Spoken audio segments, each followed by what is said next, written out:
Just what you could say about, obviously moving on and getting past this matchup and knowing that you got life in the round of 32.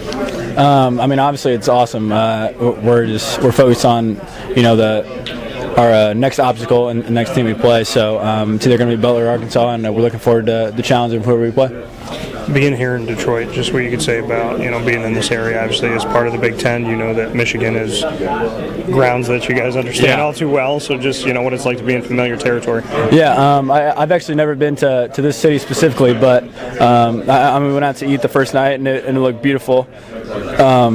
Just being able to just come here and experience a new city I've never been to. Obviously you saw a lot of Michigan State fans out there, and like you said, we're in familiar territory, so we're just happy to be here and be able to hopefully play for a Sweet 16 berth tomorrow. What can you say about the Big Ten and what you've been able to take away from the conference this year? Just what you can say, top to bottom, it felt like.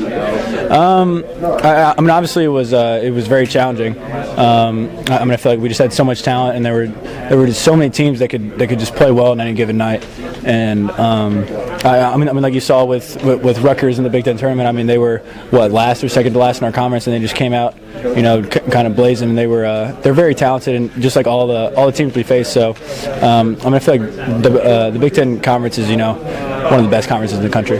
When you look at this locker room and look at the guys around you, just what you could say about this team and this unit this year, if you're primed to do something special, because it seems like you guys are on a mission that feels a little bit different than maybe the past couple seasons, and that there's a lot of life and a lot of expectation in Purdue. So just what you could say from the inside out, knowing that from the outside in, there's a lot of people kind of hoping big things for this. Yeah, this team is as special as it gets. We just have so much experience, and we just have so many people just playing for each other, just because we genuinely care about one another, just not as a basketball player, but as a person. And I think not a lot of teams have that.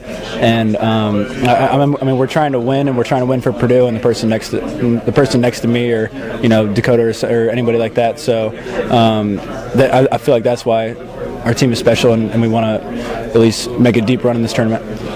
Besides, the family aspect and really truly caring about each other, what else did you see that started to kind of put things in the right place and pieces in the right place this season for Purdue? I feel like we just wanted to be great. There's so many people that worked on their game individually, and that kind of came in. We went to Taipei in the summer, and that just kind of really got the season going, and got it going in a great way. So just being able to play for each other and really caring about your development and how you play for this team, how your part is for this team is big time, and I'm really excited to be a part of this team.